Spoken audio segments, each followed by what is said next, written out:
أعوذ بالله من الشيطان الرجيم بسم الله الرحمن الرحيم।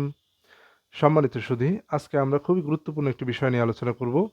আপনাদের সকলেই জানা আছে যে মানুষ, পুরুষ এবং নারী উভয়ের উপর পর্দা করা ফরজ। এ সম্পর্কে আল্লাহ তাআলা পবিত্র কোরআনে আয়াত নাজিল করেছেন। তো আমরা সেটা ভিন্ন এপিসোডে আলোচনা করব যে আমাদের পোশাক পরিচ্ছদ কেমন হবে এবং সেখানে কতটুকু ঢেকে রাখতে হবে, কতটুকু খোলা রাখা যাবে, সেটা একটা ভিন্ন এবং পরিপূর্ণ এপিসোডে ইনশাআল্লাহ আমরা আলোচনা করব। কিন্তু এখন আমরা যে বিষয়টি আলোচনা করব সেটি হচ্ছে যে নারী মুখ খোলা রাখতে পারবে কিনা, বা একটা মহিলা তার চেহারা কতটুকু খোলা রাখতে পারবে, এবং নারী এবং পুরুষ এই উভয়ের ক্ষেত্রে চেহারাটা হচ্ছে প্রধান আইডেন্টিটি। যে একটা নারী যে ধরেন সে নারীটার যে নাম আছে সেই নামটা যে ওই নামের, সেই যে উনি ধরেন মিস্টার রহিমা বা মিসেস রহিমা, মিসেস করিমা, উনি যে রহিমা অথবা করিমা, এই বিষয়টা ওনার চেহারার সাথে 100% যুক্ত। অবশ্যই অনেক কিছু আইডেন্টিফিকেশন আছে, কিন্তু চেহারাটা হচ্ছে প্রধান এবং প্রথম আইডেন্টিফিকেশন একটা সোসাইটির কাছে লিগালি। সুতরাং চেহারাটা কতটুকু খুলতে পারবে সেই বিষয়ে আমরা পবিত্র কোরআন থেকে একটু বোঝার চেষ্টা করি। আমরা সরাসরি চলে যাব সূরা মারিয়াম। সূরা মারিয়াম ১৯ নম্বর সূরা, ২৭, ২৮ এবং ২৯, এই তিনটে আয়াত আমরা যদি আলোচনা করি, এখানে আমরা দেখতে পারবো আল্লাহ তাআলা বলছেন, فأتت به قومها تحمله قالوا يا مريم لقد جئت شيئا فريا فأختها يا أخت هارون ما كان أبوك امرأ سوء وما كانت أمك بغيا فأشرت إليه قالوا كيف نكلم من كان في المهد صبيا। এখানে আল্লাহ তাআলা আমাদের বলেছেন, তারপর সে তাকে কোলে নিয়ে নিজ কওমের নিকট আসলো। তারা বলল, হে মারিয়াম, তুমি তো এক অদ্ভুত বিষয় নিয়ে এসেছো। হে হারুনের বোন, তোমার পিতা তো খারাপ লোক ছিল না, আর তোমার মাও তো ছিল না ব্যভিচারিণী। তখন সে শিশুটির দিকে ইশারা করল। তারা বলল যে কোলের শিশু, আমরা কিভাবে তার সাথে কথা বলবো। সূরা মারিয়ামের আমরা তেলাওয়াত করলাম ২৭, ২৮ এবং ২৯ নম্বর আয়াত। এখানে এর পূর্বে আয়াত যদি আমরা দেখি, সেখানে মারিয়াম আলাইহিস সালাম যখন তার সন্তানকে কোলে নিয়ে আসলেন একটা দূরবর্তী নির্জন জায়গায় প্রসব হওয়ার পরে, তখন এই শিশু সন্তান অত্যন্ত মাত্র হয়েছে, দুনিয়াতে এসেছে। কিন্তু মারিয়াম আলাইহিসসালাম উনি রোজার মানত করেছিলেন, উনি সাওমের মানত করেছিলেন যে উনি কারোর সাথে কথা বলবেন না। উনি যখন কোলে নিয়ে প্রবেশ করলেন, তাকে দেখা মাত্রই কম বলে উঠল, আতাত বিহি কওমাহা তাহমিলুহু। যখন কোলে করে তার সন্তানকে দুহাতে কোলে করে সে আসলো, তারা বলল, কলু ইয়া মারিয়ামু লাকাদ জিতি শাইয়ান ফারিয়া। হে মারিয়াম, তুমি তো এক অদ্ভুত বিষয় নিয়ে এসেছো। আপনারা হয়তো এটা খুব ভালো করেই জানবেন যে একটা অচেনা, একটা অপরিচিত মহিলা, একেবারে মুখ ঢাকা চোখ ঢাকা যদি কোনো কেউ আসে, ফেস আবদ্ধ করা, সন্তান নিয়ে আসুক আর যেই নিয়ে আসুক, কখনোই তাকে আমরা আইডেন্টিফাই করতে পারবো না। তো মারিয়াম যখন তার সন্তানকে নিয়ে আসলেন, তিনি কারোর সাথে কথা বললেননি। অ্যাকর্ডিং টু কোরআন উনি কারোর সাথে কথা বললেননি। উনি যখন তার সন্তানকে কোলে নিয়ে আসলেন, লোকেরা দেখার সাথে সাথে বলে উঠল, হে মারিয়াম, তুমি এক অদ্ভুত বিষয় নিয়ে এসেছো। হে হারুনের বোন, তোমার পিতা তো খারাপ লোক ছিল না, আর তোমার মাও ছিল না ব্যভিচারিণী। তাহলে মারিয়াম আলাইহিস সালামকে পূর্বেও লোকরা চিনত, তার কওমের লোকজন চিনত। কিভাবে চিনত? তার ফেস দেখে। উনি যেহেতু পর্দানসীন মহিলা ছিলেন, উনি ওনার ফেস খোলা অবশ্যই রেখেছেন। ফেসটাই হচ্ছে আইডেন্টিফিকেশন। ওনার চেহারা দেখেই তো চিনত যে এই হচ্ছে মারিয়াম। তো উনি যখন সন্তান নিয়ে আসলেন, তখন নিশ্চিত রূপেই তার কওমের লোকেরা তাকে মারিয়াম বলেই সম্বোধন করলেন। তাহলে আমরা এখান থেকে জানতে পারলাম যে হজরত মারিয়াম আলাইহিস সালামের ফেস পরিপূর্ণরূপে খোলা ছিল।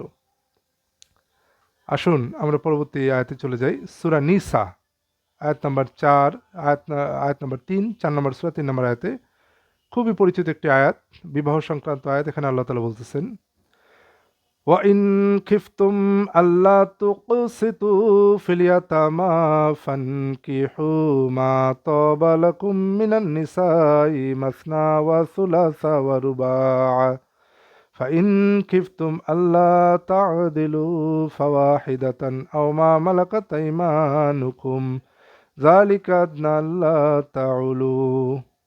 আর যদি তোমরা আশঙ্কা করো যে ইয়েতিমদের ব্যাপারে তোমরা ইনসাফ করতে পারবে না, তাহলে তোমরা বিয়ে করে নাও নারীদের মধ্যে থেকে 2 জন, 3 জন অথবা 4 জন। আর যদি ভয় করো যে তোমরা সমাচরণ করতে পারবে না, তবে একটি অথবা তোমাদের ডান হাত যার উপর মালিক হয়েছে এটা অধিকতর নিকটবর্তী যে তোমরা জুলুম করবে না। তাহলে এখানে আল্লাহ তাআলা বললেন ফানকিহু মা তাবা লাকুম মিনান নিসাই, বিবাহ করে নাও নারীদের মধ্যে যাদের পছন্দ হয়। আপনি যখন আইডেন্টিফিকেশন করতে পারবেন না কে নারী, কে কার স্ত্রী, কে কার সন্তান, আপনাকে তো অবশ্যই প্রথমে চিনতে হবে যে কে কার সন্তান। বা কোন নারীকে যখন আপনি পছন্দ করতে যাবেন বিবাহের জন্য, তখন অবশ্যই তার ফেস আপনাকে দেখতে হবে, তাকে চিনতে হবে, তাকে আলাদা করতে হবে অন্য মেয়েদের কাছ থেকে। কারণ আপনি ফেস ছাড়া, চেহারা দেখা ছাড়া কোনোভাবে আলাদা করতে পারবেন না। হ্যাঁ, অনেকেই বলে থাকে যে বিবাহের সময় শুধু ফেস খোলা জায়েজ আছে। আপনি আপনি যে আব্দুল করিমের কন্যা, আপনি যে আব্দুর রহিমের কন্যা, এটা আমরা কিভাবে বুঝবো? আপনি সবসময় পর্দা পালন করে থাকেন, আপনি সবসময় মুখ ঢেকে থাকেন। এই অবস্থায় কার সন্তান কে, এটা যদি সোসাইটি না জানে আপনি কিভাবে বিবাহ করবেন? আপনি কিভাবে বিবাহ দেবেন আর কিভাবে বিবাহ করবেন? কার মেয়েকে আপনি বিবাহ করছেন? আপনাকে অবশ্যই ওই যার বিবাহ হবে তাকে পূর্ব থেকে লোকজনকে চিনতে হবে যে এই চেহারার, এই নামের, অমুকের মেয়ে ইনি, অথবা অমুকের বোন এটা, অথবা অমুকের মা ইনি, অথবা অমুকের মা ইনি। তো অবশ্যই আপনাকে ফেস খোলা রাখতে হবে। ফেস পূর্বেও খোলা থাকবে বিবাহের আগে, পরেও খোলা থাকবে। কারণ ফেস খোলা ছাড়া আপনি পূর্ণরূপে বিবাহ করতে পারবেন না। বিবাহের মূল শর্ত হচ্ছে ইজাব আর কবুল, যেটা আরেকজনের সামনে আপনাকে করতে হবে। সাক্ষীদের সামনে ইজাব আর কবুল করতে হবে। সাক্ষীদেরও চিনতে হবে ইনি হচ্ছে আব্দুল করিমের মেয়ে, আর ইনি হচ্ছে আব্দুর রহিমের মা, অথবা ইনি হচ্ছে মুস্তাফিজুর রহমানের ভাই, অথবা ইনি হচ্ছে মিস্টার এক্সের বোন। আপনি যদি ফেস খোলা না থাকে, সোসাইটি যদি আপনাকে না চেনে, তাহলে এটা কোনোভাবেই সম্ভব নয়। এখানে অনেক ধরনের প্রবলেম তৈরি হবে। আপনাকে বিবাহের জন্য, এটা একটা Muslim society, not only Muslim society, গোটা দুনিয়ার একটা মৌলিক বিষয় বিবাহ। এই বিবাহের জন্য অবশ্যই একটা নারীকে তার পূর্বেও লোকজনকে জানতে হবে যে ইনি এই নারী, তার আইডেন্টিফিকেশন হচ্ছে ফেস। ফেস অবশ্যই আপনাকে খোলা রাখতে হবে। এখন আসুন আমরা অন্য আয়াতে চলে যাই। সূরা নিসা 4 নম্বর সূরা 11 নম্বর আয়াত। এখানে আল্লাহ তাআলা বলতেছেন ইউসিকুমুল্লাহু ফি আওলাদিকুম লিযযাকারি মিসলু হাজ্জিল উনসায়াইনি ফাইন কুন্না নিসাআন ফাওকা ইসনাতাইনি ফালাহুন্না সুলুসু মা তারাক ওয়া ইন কানাত ওয়াহিদাতান ফালাহান নিসফু। অনেক দীর্ঘ আয়াত, এই পর্যন্ত যদি আমরা আলোচনা করি, এখানে আল্লাহ তাআলা বলতেছেন আল্লাহ তোমাদেরকে তোমাদের সন্তানদের সম্পর্কে নির্দেশ দিচ্ছেন এক ছেলের জন্য এক ছেলের সমান 2 মেয়ের অংশ সমপরিমাণ। আর যদি তারা 2 এর অধিক মেয়ে হয় তাহলে তাদের জন্য যা হবে, যা রেখে গেছে তার 3 ভাগের 2 ভাগ। আর যদি একজন মেয়ে হয় তার জন্য অর্ধেক। এখানে আপনি কোনো পিতা যখন মারা যায় তার সন্তানদের মধ্যে ছেলেও থাকতে পারে, মেয়েও থাকতে পারে, শুধু ছেলে থাকতে পারে, শুধু মেয়েও থাকতে পারে, অথবা সে নিঃসন্তান হতে পারে। এখন আব্দুল করিমের মেয়ে যে এই 2 জন, আপনি কিভাবে জানবেন? যদি তাদের ফেস সোসাইটি না জানে, ফেস মানে আইডেন্টিফিকেশন, একজন মুখচ্ছবি যখন ঢেকে থাকে মানুষ, কোনোভাবেই তাকে আপনি চিনতে পারবেন না সে মেয়ে অথবা ছেলে, অথবা সে কে, আপনি চিনতে পারবেন না। আন্দাজ করতে হবে, অনুমান করতে হবে, কিন্তু আপনি নিশ্চিত রূপে চিনতে পারবেন না। যখন সম্পদের ভাগ হয়, তখন ওই মেয়েটি আজীবন যদি মুখ বন্ধ করে রাখে, তার মুখ সোসাইটির লোকজন জানে না, তার আত্মীয়-স্বজন জানে না, কারণ সবার সামনে সে মুখ খোলা রাখেনি, তাহলে কিভাবে সম্পদের ভাগ হবে? দেখা যাবে যে ওই মেয়েকে সরিয়ে দিয়ে একটা বিশাল সম্পদশালী মানুষের, অত্যন্ত সম্পদশালী মানুষের, তার কোনো আত্মীয়-স্বজন নেই, শুধু একটা মাত্র মেয়ে। ওই মেয়েটা কখনোই মানুষের সামনে চেহারা ওপেন করেনি। এই অবস্থায় তাকে, সে যদি পূর্ব থেকে লোকজন না জানে, তাহলে তাকে সরিয়ে একটা ক্রিমিনাল গ্রুপ বা অন্য কেউ যারা তার সম্পদ গ্রাস করতে চায়, তাকে সরিয়ে দিয়ে তার ওখানে অন্য একটা মেয়েকে প্রেজেন্ট করতেই পারে। সুতরাং আপনার চেহারা অবশ্যই খোলা রাখতে হবে। সম্পদের যখন বন্টন হবে, সম্পদের বন্টনের জন্য আপনাকে আইডেন্টিফাই হতে হবে সমাজের কাছে যে আপনি অমুকের মেয়ে, এবং আপনাকে অবশ্যই চেহারা থেকে আইডেন্টিফাই করতে হবে। নাহলে আমরা কার কাছে সম্পদ দেব? বা অথবা আপনি কার সম্পদ কে নেবে এর জন্য নির্দিষ্ট রূপে, হ্যাঁ, এখন আপনি বলতে পারেন যে তার ভাই আইডেন্টিফাই করবে। যদি ভাই না থাকে, আপনাকে সোসাইটির সামনে আপনার চেহারা দিয়ে আইডেন্টিফাই হতে হবে। নাহলে আপনার এই ক্ষেত্রে বিরাট বড় প্রবলেমে পড়তে হবে অনেক ক্ষেত্রেই। এরপর আসেন সূরা নিসা। এখানে আল্লাহ তাআলা বলছেন ৪ নম্বর সূরা ২৯ নম্বর আয়াতে, ইয়া আইয়ুহাল্লাযীনা আমানু লা তাকুলু আমওয়ালাকুম বাইনাকুম বিল বাতিলি ইল্লা আন তাকুনা তিজারাতান আন তারাদিম মিনকুম ওয়ালা তাকতুলু আনফুসাকুম ইন্নাল্লাহা কানা বিকুম রহিমা। হে মুমিনগণ, তোমরা পরস্পরের মধ্যে তোমাদের ধন সম্পদ অন্যায়ভাবে খেও না, অন্যায়ভাবে আত্মসাৎ করো না, তবে পারস্পরিক সম্মতিতে ব্যবসার মাধ্যমে হলে ভিন্ন কথা। আর তোমরা নিজেদের হত্যা করো না, নিশ্চয়ই আল্লাহ তোমাদের ব্যাপারে দয়ালু। পরস্পর সম্পদ অন্যায়ভাবে ভক্ষণ করো না, তবে ব্যবসার মাধ্যমে হলে ভিন্ন কথা। এখানে আল্লাহ বলেন তিজারা, তিজারা মানে ব্যবসা। আন তাকুনা তিজারা, তবে হ্যাঁ, যদি হয় ব্যবসা। ব্যবসা করতে গেলে আপনাকে অবশ্যই ফেস আইডেন্টিফাইড হতে হবে। আপনি একজন মহিলা যার ফেস আইডেন্টিফাইড না, সে কোনো ব্যবসায় যুক্ত হতে পারবে না, কোনো চুক্তিতে হতে পারবে না। কারণ আমরা কার সাথে চুক্তি করব? যার সাথে চুক্তি করবে তাকে অবশ্যই আইডেন্টিফাইড হতে হবে, তার নাম এবং ফেস। নাহলে কোনো চুক্তি গ্রহণযোগ্য হবে না, পৃথিবীর কোনো আইনে হবে না। আপনাকে অবশ্যই আইডেন্টিফাইড হতে হবে। কেউ যদি বলে যে না, একেবারেই মুখ ঢাকা অবস্থায় চুক্তি হচ্ছে, এটা একেবারেই ইমপ্র্যাকটিক্যাল কথা। বাস্তবতা হচ্ছে আপনি আইডেন্টিফাইড না হয়ে, ফেস খোলা ওপেন না করে এবং আপনি পরিচিত না হয়ে কখনো কারোর সাথে চুক্তি করতে পারবেন না। ব্যবসা চুক্তি তো অনেক বড় বিষয়, টাকা পয়সার লেনদেন তো অনেক বড় বিষয়। এই বিষয়ে আমরা শেষের দিকে এবং খুব খুব বড় একটি আয়াত শুনবো এবং একেবারে ক্লিয়ার হয়ে যাব যে চুক্তি করতে অবশ্যই আপনাকে আইডেন্টিফাইড হতে হবে ইউনিভার্সালি। আপনাকে সকলের সামনে আইডেন্টিফাইড হতে হবে ফেস দিয়ে। এরপরে আসুন সূরা নিসা ৪ নম্বর সূরা ৩২ নম্বর আয়াতে আল্লাহ তাআলা বলতেছেন, ওয়ালা তাতামান্নাউ মা ফাদ্দালাল্লাহু বিহি বা'দুকুম আলা বা'দ লিররিজালি নাসিবুম মিম্মা ইকতাসাবু ওয়ালিন্নিসাই নাসিবুম মিম্মা ইকতাসাবনা ওয়াসআলুল্লাহা মিন ফাদলিহি ইন্নাল্লাহা কানা বিকুল্লি শাইইন আলিমা। ওয়ালা তাতামান্নাউ মা ফাদ্দালাল্লাহু বিহি বা'দুকুম আলা বাদ। আর তোমরা লোভ করিও না তোমাদের একজনের উপর আরেকজনকে যে ফাদ্দালা দেওয়া হয়েছে, যে সম্পদ দেওয়া হয়েছে, যে শ্রেষ্ঠত্ব দেওয়া হয়েছে, তোমরা তার একজনের উপর আরেকজনের উপর লোভ করো না। লির রিজালি নাসিবুম মিম্মা ইকতাসাবু, পুরুষের জন্য ওই অংশ যা সে উপার্জন করে, যা সে অর্জন করে। ওয়ালিন নিসাই নাসিবুম মিম্মা ইকতাসাবনা, নারীদের জন্য ওই অংশ যা সে উপার্জন করে বা অর্জন করে। পুরুষ যেমন ইনকাম করতে পারে, পুরুষের যেমন জাকাত দেওয়া ফরজ, নারীদেরও এরকম জাকাত দেওয়া ফরজ, যদি সে নিসাব পরিমাণ সম্পদের মালিক হয়। সম্পদের মালিকানাকে আপনি কোনো নারীকে বন্ধ রাখতে পারবেন না। তাকে অবশ্যই এই যে ফাদ্দালা বা এই যে অর্জন বা উপার্জন, সেখানে আপনাকে অবশ্যই আইডেন্টিফিকেশন থাকতে হবে। অবশ্যই আপনার স্পেসিফিক আইডেন্টি বাই ফেসে থাকতে হবে, নাহলে আপনার সম্পদ বেহাত হয়ে যাবে। আপনার সম্পদ বেহাত হয়ে যাবে যদি আপনার ফেস দিয়ে আইডেন্টিফাইড না হন আপনি সমাজের কাছে। আপনি কোনো চুক্তিই করতে পারবেন না, ব্যবসা করতে পারবেন না। আর আল্লাহ তাআলা আপনাকে এখানে অনুমতি দিয়েছেন, শুধু তাই না, আল্লাহ তাআলা বলছেন ওয়াসআলুল্লাহা মিন ফাদলিহি, তোমরা আল্লাহর কাছে ফাদলা চাও। আমরা খুব ভালো করে জানি ফাদলার জন্য জমিনে ছড়িয়ে পড়তে হয়। ফাদলা অর্জন করতে হয় জমিনের বিভিন্ন জায়গা থেকে। সেটা আপনি অনলাইনে হোক অফলাইনে হোক, আপনাকে জমিনে ছড়িয়ে পড়তে হবে ফাদলার জন্য। ফাদলা আমার একটা আলাদা এপিসোড আছে, আমরা আলাদা এপিসোড করেছি। সেখানে আপনি ফাদলার কিছুটা ধারণা পেয়ে যাবেন যে ফাদলার মধ্যে কী কী অন্তর্ভুক্ত। ফাদলার মধ্যে স্বর্ণ, টাকা পয়সা, ক্যাশ টাকা, ভালো চাকরি বাকরি, জাহাজের সম্পদ থেকে শুরু করে আপনি যা কিছু, আপনার যত কিছু সম্পদ ভাবতে পারেন জীবন ধারণের জন্য প্রয়োজনীয়, জ্ঞান থেকে শুরু করে সব কিছুই ফাদলার মধ্যে চলে আসে। ৯০টির উপরে ফাদলার আয়াত আছে পবিত্র কোরআনে। তো সেটা ফাদলার বিস্তারিত আলোচনা আমরা করব। আবার ফাদলার একটা ছোট্ট আলোচনা আছে, সেখানে আপনারা দেখে নিতে পারেন। যেখানে এখানে আল্লাহ তাআলা বলছেন ওয়াসআলুল্লাহা মিন ফাদলিহি, তোমরা আল্লাহর কাছে ফাদলা চাও। এই ফাদলা চাওটা নারী পুরুষ উভয়ের জন্যই, উভয়ের জন্যই ফরজ, উভয়কেই চাইতে হবে ফাদ্দালা আল্লাহর কাছে, আর এই ফাদলা অর্জন করতে হবে জমিনে ছড়িয়ে পড়ে। এটাও আলাদা আয়াত আছে, যেমন সূরা জুমার 10 নম্বরে আল্লাহ তাআলা বলছেন ফাইযা কুদিয়াতিস সালাতু ফান্তাশিরু ফিল আরদ ওয়াবতাগু মিন ফাদলিল্লাহ ওয়াজকুরুল্লাহা কাসীরান লাআল্লাকুম তুফলিহুন।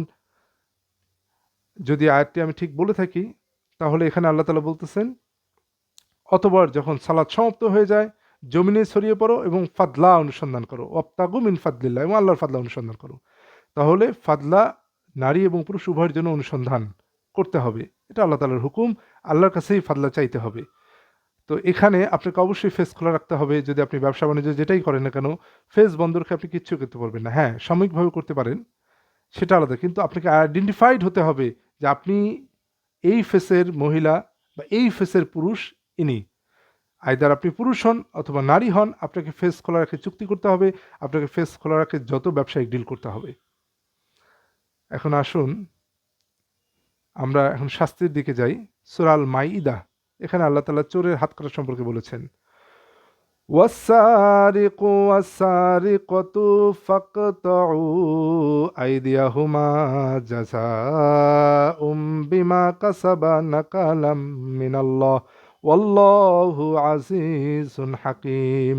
আর পুরুষ চোর ও নারী চোর তাদের উভয়ের হাত কেটে দাও, তাদের অর্জনের প্রতিদান আল্লাহর পক্ষ থেকে শিক্ষণীয় আযাব স্বরূপ, এবং আল্লাহ মহাপরাক্রমশালী প্রজ্ঞাময়। তাহলে আল্লাহ এখানে বললেন পুরুষ চোর এবং নারী চোর উভয়ের হাত কেটে দাও। আপনার নারী চোর যদি হয়, আইদার পুরুষ চোর যদি হয়, অবশ্যই বাই ফেসে তাদেরকে চিনতে হবে তারা কারা।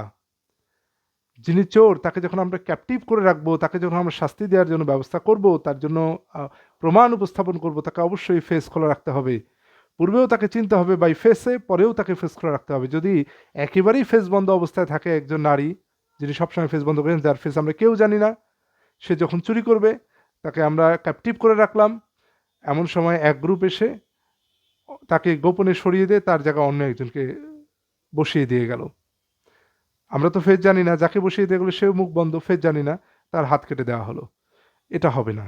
আপনাকে অবশ্যই আইডেন্টিফাইড হতে হবে যে এইটাই হচ্ছে মিসেস করিমা, যিনি চুরি করেছেন, তার চেহারা, ইনি হচ্ছে চোর। তো পূর্বেও তাকে জনগণ চিনতে হবে, পরেও হাত কাটার সময় তাকে জনগণ চিনতে হবে। অবশ্যই আপনাকে ফেস খোলা রাখতে হবে। সূরা মাইদা 39 নম্বর আয়াতে আল্লাহ তাআলা বলছেন ফামান তাবা, 45 নম্বর আয়াতে আল্লাহ তাআলা বলতেছেন ওয়াকাতাবনা আলাইহিম ফিহা আন্নান নাফসা বিন-নাফসি ওয়াল আইনা বিল আইনি ওয়াল আনফা বিল আনফি ওয়াল উযুনা বিল উযুনি ওয়াস সিন্না বিস সিন্নি ওয়াল জুরুহা কিসাসু والجروح قصاص فمن تصدق به فهو كفارة له ومن لم يحكم بما أنزل الله فأولئك هم الظالمون। আর আমি এতে তাদের উপর অবধারিত করেছি যে প্রাণের বিনিময়ে প্রাণ, চোখের বিনিময়ে চোখ, নাকের বিনিময়ে নাক, কানের বিনিময়ে কান, দাঁতের বিনিময়ে দাঁত, এবং জখমের বিনিময়ে সমপরিমাণ জখম। অতবার যে ক্ষমা করে দেবে তার জন্য তা কাফফারা হবে, আর আল্লাহ যা নাজিল করেছেন তার মাধ্যমে যারা ফয়সালা করবে না তারাই জালিম। সূরা মাইদার এই আয়াতে 45 নম্বর আয়াতে আল্লাহ তাআলা কিছু বিধান বর্ণনা করেছেন, শাস্তির বিধান। সেখানে আল্লাহ তাআলা বলছেন আমি এতে তাদের উপর অবধারিত করেছি প্রাণের বিনিময়ে প্রাণ, চোখের বিনিময়ে চোখ। তাহলে একজনের প্রাণের বিনিময়ে তার প্রাণ, তাকে যিনি হত্যা করবেন একটা প্রাণের বিনিময়ে প্রাণকে হত্যা করতে হবে, চোখের বিনিময়ে চোখকে জখম করতে হবে, নাকের বিনিময়ে নাককে, কানের বিনিময়ে কান, দাঁতের বিনিময়ে দাঁত। এখানে যদি আইডেন্টিফাইড না হয় যিনি খুনি এবং যাকে হত্যা করা হয়েছে, অবশ্যই আইডেন্টিফাইড হতে হবে, আপনার ফেস খোলা থাকতে হবে, না হলে আমরা কার কান কাটবো, কাকে হত্যা করব। দেখা গেল আমরা মুখ পরিহিত একজন পরিপূর্ণরূপে মুখ ঢাকা একজন মহিলা হত্যা করেছে আরেকজনকে, আপনি কিভাবে আইডেন্টিফাইড হবেন সে কে, যদি আমরা তার নাম মুখ খুলি? আর যদি আমরা তাকে চিনে না রাখি এবং হত্যা করার সময় যদি তাকে আমরা মুখ বন্ধই রাখি, তাহলে তো আমরা বুঝতে পারবো না। আর যদি কেউ মুখ বন্ধ করে হত্যা করে, তাকে আইডেন্টিফাই করা কত কঠিন আপনারা খুব ভালো করে জানেন। যে সমস্ত হত্যাকাণ্ড সংঘটিত হয়, অনেক ক্ষেত্রেই হত্যাকারীরা তাদের চেহারা তাদের মুখোশ পরে থাকে, মাস্ক পরে থাকে, তারা বোরখা পরে থাকে, যেন কোনোভাবে তাকে আইডেন্টিফাই করা না যায়। অনেক পৃথিবীতে অনেক বড় বড় অপরাধ সংঘটিত হয়েছে, অনেক ধরনের অপরাধ সংঘটিত হয় যেখানে নারী এবং পুরুষ উভয়ে বোরখা পরে বা পরিপূর্ণ আবৃত করে রাখে বিভিন্ন উপায়ে। সকল ধর্মে এটা হয়েছে, নিজেকে আড়াল করে রাখা। অপরাধ করতে গেলে নিজেকে আড়াল করে রাখে তারা, কেন? যেন তাকে আইডেন্টিফাই করা না যায়। তাহলে আড়াল করাটা, আড়াল করে রাখাটা, এটা এক ধরনের অন্যায় বিভিন্ন ক্ষেত্রে, স্পেসিফিক বিভিন্ন ক্ষেত্রে।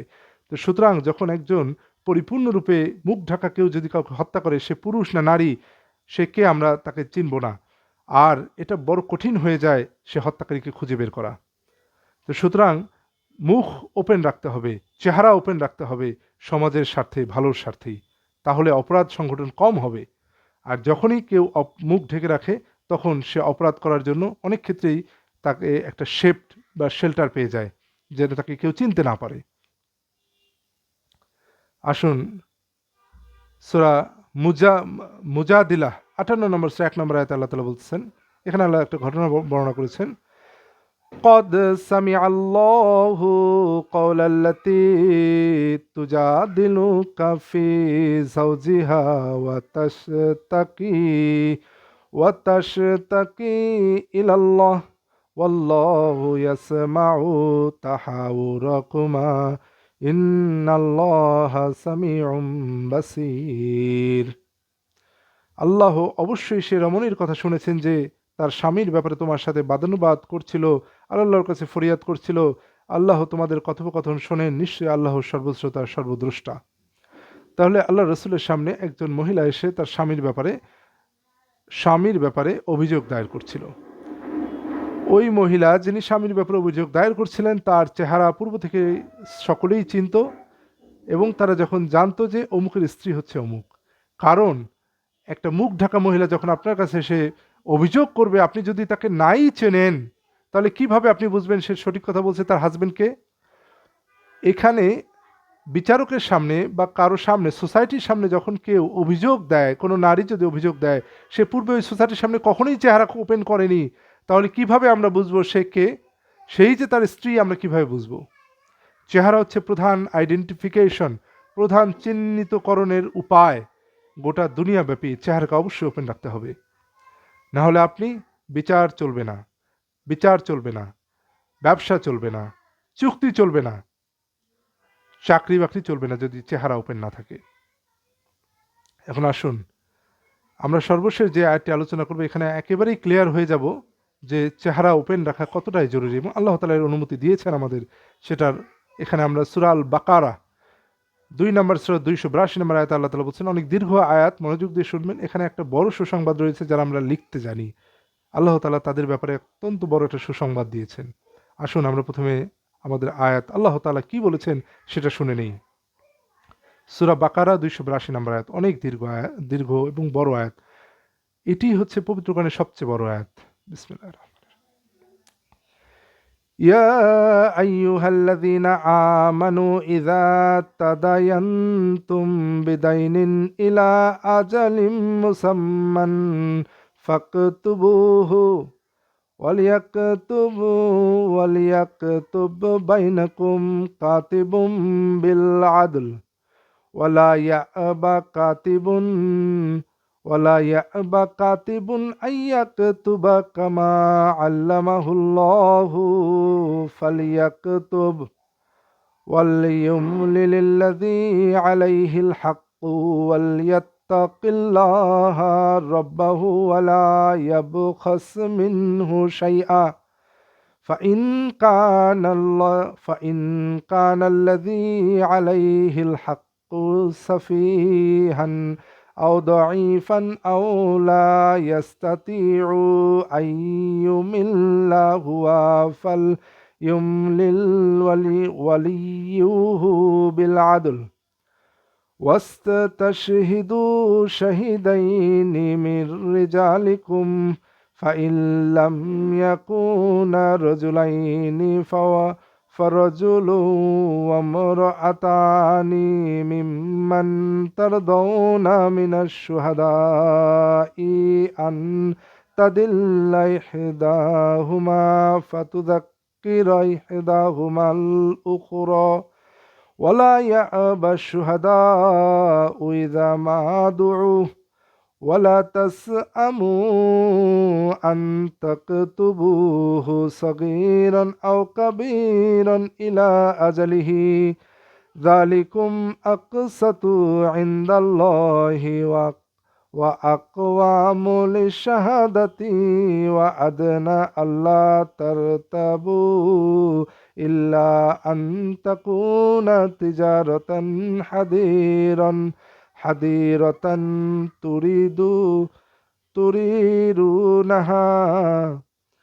تريدونها بينكم فليس عليكم جناح ألا تكتبوها وأشهدوا إذا تبايعتم ولا يضر كاتب ولا شهيد وإن تفعلوا فإنه فسوق بكم واتقوا الله ويعلمكم الله والله بكل شيء عليم। পবিত্র কোরআনের সবচেয়ে দীর্ঘ আয়াত এটি, সূরা আল বাকারা 282। এখানে আল্লাহ তাআলা ব্যবসায়িক চুক্তির পরিপূর্ণ বর্ণনা দিয়েছেন। আমরা সেটির অনুবাদ এখন শুনব। হে মুমিনগণ, যখন তোমরা নির্দিষ্ট সময়ের জন্য পরস্পর ঋণের লেনদেন করবে তখন তা লিখে রাখবে, আর তোমাদের মধ্যে একজন লেখক যেন ইনসাফের সাথে লিখে রাখে, এবং কোনো লেখক আল্লাহ তাকে যেরূপ শিক্ষা দিয়েছেন তা লিখতে অস্বীকার করবে না। সুতরাং সে যেন লিখে রাখে, এবং যার উপর পাওনা সে যেন তা লিখিয়ে রাখে, আর সে যেন তার রব আল্লাহর তাকওয়া অবলম্বন করে এবং পাওনা থেকে যেন সামান্য কম না দেয়। অতঃপর যার উপর পাওনা রয়েছে সে যদি নির্বোধ বা দুর্বল হয় অথবা সে লেখার বিষয়বস্তু বলতে না পারে, তাহলে সে যেন তার অভিভাবক ন্যায়ের সাথে লেখার বিষয়বস্তু বলে দেয়। আর তোমরা তোমাদের পুরুষদের মধ্যে থেকে দুজন সাক্ষী রাখো। অতঃপর যদি তারা উভয় পুরুষ না হয় তাহলে একজন পুরুষ ও দুজন নারী যাদেরকে তোমরা সাক্ষী হিসেবে পছন্দ করো, যাতে তাদের একজন ভুল করলে অপরজন স্মরণ করিয়ে দেয়। সাক্ষীরা যেন অস্বীকার না করে যখন তাদেরকে ডাকা হয়, আর তা ছোট হোক কিংবা বড় হোক তা নির্ধারিত সময় পর্যন্ত লিপিবদ্ধ করতে তোমরা বিরক্ত হইও না। এটি আল্লাহর নিকট অধিক ইনসাফপূর্ণ ও সাক্ষ্যদানের জন্য যথাযথ। আর তোমরা সন্দিহান না হওয়ার অধিক নিকটবর্তী। তবে যদি নগদ ব্যবসা হয় যা তোমরা হাতে লেনদেন করো, তাহলে তা না লিখলে তোমাদের কোনো দোষ নেই। আর তোমরা সাক্ষী রাখো যখন তোমরা বেচাকেনা করবে, এবং কোন লেখক ও সাক্ষীকে ক্ষতিগ্রস্ত করা হবে না। আর যদি তোমরা করো তাহলে নিশ্চয়ই তা হবে তোমাদের সাথে অনাচার। আর তোমরা আল্লাহর তাকওয়া অবলম্বন করো, এবং আল্লাহ তোমাদেরকে শিক্ষা দেবেন, আর আল্লাহ সব বিষয়ে সম্যক জ্ঞানী। অনেক বড় দীর্ঘ আয়াত। এখানে আল্লাহ তাআলা চুক্তি সম্পর্কে পরিপূর্ণরূপে বলেছেন। এখানে আল্লাহ তাআলা যখন বললেন যে তোমরা, হে মুমিনগণ, তোমরা যখন নির্দিষ্ট সময়ের জন্য পরস্পর ঋণের লেনদেন করবে তখন তা লিখে রাখবে। এখানে নারী পুরুষ উভয়ই, মুমিনগণ বলতে সকলকে আল্লাহ তাআলা সম্বোধন করেছেন। তাহলে আপনি নারী হন অথবা পুরুষ হন, আপনাকে ব্যবসার লেনদেনের ক্ষেত্রে লিখে রাখতে হবে। লিখে রাখার ক্ষেত্রে এখানে দুইটি পক্ষ, যিনি টাকা দেবেন, লোন দেবেন, এবং যিনি লোন নেবেন। আর কিছু লোক থাকবে লেখক, যাদেরকে কাতিব বলেছেন, লেখক বলেছেন, যারা লিখবে, এবং সাক্ষী, যারা সাক্ষী থাকবে, এই পুরো বিষয়টা সাক্ষী থাকবে।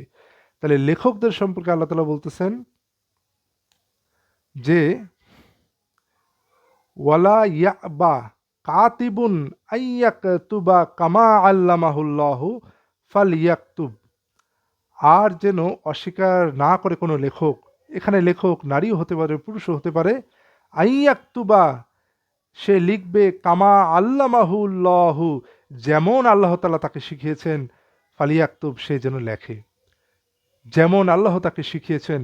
এটা আমাদের বিশ্ব মানবের জন্য সবচেয়ে বড় একটা সুসংবাদ। যারা আমরা লিখতে পারি তাদের জন্য অনেক বড় সুসংবাদ। আল্লাহ তাআলা বলেছেন যেমন আল্লাহ তাআলা তাকে লেখা শিখিয়েছেন। সুতরাং নারী এবং পুরুষ যেই লিখতে পারে, যে ভাষাই লিখতে পারে, আল্লাহ তাআলা বলেছেন যেমন আল্লাহ তাকে লেখা শিখিয়েছেন, তাহলে আল্লাহ নিজেই তাকে লেখা শিখিয়েছেন। আলহামদুলিল্লাহ। সেক্ষেত্রে আমাদের জন্য অনেক বড় সুসংবাদ যে আল্লাহ তাআলাকে এটাকে সরাসরি এটাকে ওন করলেন যে উনি হচ্ছেন এখানে শিক্ষাদাতা, যিনি লেখা শিখিয়েছেন। তাহলে এই যে লেখক, এই ব্যবসায়ের চুক্তি যে লেখক, সেটা নারীও হতে পারে অথবা পুরুষও হতে পারে। আল্লাহ তাআলা এখানে বলেন নাই যে শুধু পুরুষরা লিখবে। আল্লাহ বলেছেন যাদেরকে লিখতে পারে, যাদের আল্লাহ লেখা শিখিয়েছেন, আল্লাহ তাআলা পৃথিবীর সকল মানুষকে যারাই লিখতে পারে তাদেরকে আল্লাহই লেখা শিখিয়েছেন, সেটা নারীও হতে পারে পুরুষও হতে পারে। এখন আসেন সাক্ষী সম্পর্কে আল্লাহ তাআলা কি বললেন। এখন আপনি যখন চুক্তি করবেন, আপনি যদি লেন অথবা দেন অথবা দুই পার্টির একজন হন, আপনি লেন করতে পারেন, লোন দিতেও পারেন, নিতেও পারেন। দুই ক্ষেত্রেই আপনাকে অবশ্যই ফেস ওপেন থাকতে হবে, নাহলে কাকে লোন দিচ্ছেন বা কাকে কে নিচ্ছেন আপনি যদি আইডেন্টিফাইড না হন, তাহলে আপনি কিভাবে এই চুক্তি করবেন? চুক্তি করতে পারবেন না। এরপর আসেন, যিনি লেখক নারীও হতে পারেন পুরুষও হতে পারেন। আর এই আল্লাহ তাআলা এটা সুসংবাদ দিয়েছেন গোটা দুনিয়ার নারী এবং পুরুষের জন্য, যারা লিখতে পারে আল্লাহ বলেছেন আল্লাহ তাআলাই তাদের লেখা শিখিয়েছেন। এখন আসেন সাক্ষীর ক্ষেত্রে। আল্লাহ তাআলা বলছেন ওয়াস্তাশহিদু শাহিদাইনি মির রিজালিকুম, আর তোমরা সাক্ষী রাখো দুজন সাক্ষী পুরুষদের মধ্যে থেকে। ফাইন লাম ইয়াকুনা রাজুলাইনি, যদি না থাকে দুজন পুরুষ, ফারাজুলুন ফারাজুলু, তবে একজন পুরুষ, অমরাআতানি, এবং দুইজন মহিলা। তাহলে যদি দুইজন পুরুষ সাক্ষী না থাকে তাহলে একজন পুরুষ এবং দুইজন মহিলা সাক্ষী হবে। সাক্ষী যখন আপনি হবেন, আপনার চেহারা অবশ্যই খোলা থাকতে হবে। কি সাক্ষী দেবেন আপনি? আপনাকে চিনতে হবে, গোটা সোসাইটিকে চিনতে হবে আপনি যখন সাক্ষী হবেন। আপনি কি অস্বীকার করতে পারেন আপনি সাক্ষী হবেন না? এটা আল্লাহ তাআলাই এখানে বলেছেন যে কোনো চুক্তিতে যিনি চুক্তি করবেন, নারীও হতে পারেন পুরুষও হতে পারেন, অবশ্যই তাকে আইডেন্টিফাইড হতে হবে ফেস দিয়ে। যিনি লেখক নারীও হতে পারেন পুরুষও হতে পারেন। আবার যিনি সাক্ষী হবেন পুরুষ হলেও তাকে অবশ্যই চিনতে হবে জনগণকে যে ইনি হচ্ছেন সেই সাক্ষী। আর এখানে নারী সাক্ষীর অপশন আল্লাহ তাআলা দিয়েছেন দুইজন নারী, তাকে অবশ্যই পরিচিত হতে হবে সমাজের কাছে। এখন আপনি যদি মুখ ঢাকা অবস্থায় সাক্ষী থাকেন, আপনি সাক্ষী দিলেন, দেওয়ার পরে আর আসলেন না, অন্য একজন নারী আসলো সাক্ষী হিসেবে, তখন তো আমরা কীভাবে বুঝবো যে আপনি সেই নারী আগে পূর্বের সাক্ষীদাতা? যখন আপনাদের ডাকা হবে তখন আপনাদেরকে আসতে হবে, এটা আল্লাহ তাআলা এখানে আপনাদের দায়িত্ব হিসেবে দিয়েছেন। সুতরাং আপনি অস্বীকার করতে পারবেন না সাক্ষী হতে। আপনার যদি সুযোগ থাকে, দুই পক্ষ যদি আপনাদের পছন্দ করে, তাহলে আপনি সাক্ষী হয়ে যাবেন। এইখানে ব্যবসায়িক চুক্তির ক্ষেত্রে এবং লেখকের ক্ষেত্রে এবং সাক্ষীর ক্ষেত্রে সকলেই নারী হতে হবে বা নারী হতে পারবে, এটা আল্লাহ তাআলা অপশন দিয়েছেন। আর অবশ্যই আপনাকে চেহারা ওপেন রেখে এই কাজগুলো করতে হবে এবং আপনাকে চিনতে হবে যে আপনি সেই নারী। আপনাকে যদি চেনাই না যায় পূর্ব থেকে, সোসাইটি যদি আপনাকে না চেনে, তাহলে আপনি এই কাজগুলো করতে পারবেন না। তাহলে আমরা পবিত্র কোরআনে এই আয়াতগুলি থেকে দেখলাম, আপনি যদি ব্যবসা করতে চান, আপনি যদি চুক্তি করতে চান, আপনি দুনিয়ার যে কোনো কাজ করতে চান, আপনাকে অবশ্যই আইডেন্টিফাইড হতে হবে। যদি আপনি গোটা একটা জাতিকে, গোটা একটা সমাজকে যদি বলেন যে তারা সবসময় আইডেন্টিফিকেশন, তাদের মুখ বন্ধ রাখবে, মুখ ওপেন করবে না কারো সামনে গায়রে মাহরাম ছাড়া। অনেক ক্ষেত্রে অনেক মেয়ে, অনেক বাচ্চা ছোটবেলায় এতিম হয়ে যায় বা তাদের আত্মীয় স্বজন কেউ থাকে না, সোসাইটিতে তার বাবা বা দুই মা মেয়ে থাকে। এরকম অনেক উদাহরণ আছে যে শুধু মা মেয়ে আছে, কলেরায় সবাই মারা গিয়েছে, রোগে মারা গিয়েছে, যুদ্ধে মারা গিয়েছে, মা এবং মেয়ে শুধু জীবিত আছে। তাদেরকে যদি জনগণ নাই চেনে, তাদের সম্পদ কিভাবে ভাগ হবে, তাদের কিভাবে সম্পত্তি ভাগ হওয়া, বিবাহ, ব্যবসা, চুক্তি, সাক্ষী, সমস্ত কিছুতে আপনাকে অবশ্যই ফেস ওপেন রাখতে হবে এবং ফেস খোলা রাখতে হবে, নাহলে আপনি কোনো কিছু করতে পারবেন না। এবং অকল্পনীয়, অবাস্তব যদি একটা অবস্থায় আপনি পৌঁছতে চান যে সমস্ত মেয়েরা, একটা নির্দিষ্ট গোষ্ঠীর সমস্ত মেয়েরা বুক বন্ধ রাখবে সকল সময়ের জন্য, তাহলে আপনি একটা বড় ধরনের একটা মানব গোষ্ঠীকে, একটা মানব পার্টকে আপনি টোটালি অফ করে দিলেন গোটা সমাজ থেকে। এভাবে কখনো কোনো সমাজ চলতে পারে না বা এটা কখনো প্র্যাকটিক্যাল হতে পারে না, কোনো যুগের জন্য না, কোনো কালের জন্যই নয়। তাহলে অ্যাকর্ডিং টু কোরআন আমরা জেনে নিলাম যে মহিলাদের ফেস অবশ্যই আপনাকে পর্দা করতে হবে। পর্দার আয়াতগুলোতে যখন আমরা যাব তখন আমরা আলোচনা করবো আল্লাহ কতটা পর্দার ব্যাপারে গুরুত্ব দিয়েছেন, ওকে ফরজ করে দিয়েছেন। নারীর জন্য যেমন পর্দা ফরজ, পুরুষের জন্য ফরজ, কিন্তু ফেস অবশ্যই আপনাকে খোলা রাখতে হবে এবং আইডেন্টিফাইড হতে হবে, না হলে আপনি এই জিনিসগুলো করতে পারবেন না, যেগুলো এটা বিবাহ, ব্যবসা, চুক্তি, সাক্ষী এবং সম্পদ বন্টন, এগুলো আইডেন্টিফাইড হওয়া ছাড়া কোনোভাবে সম্ভব নয়। সবাই ভালো থাকবেন।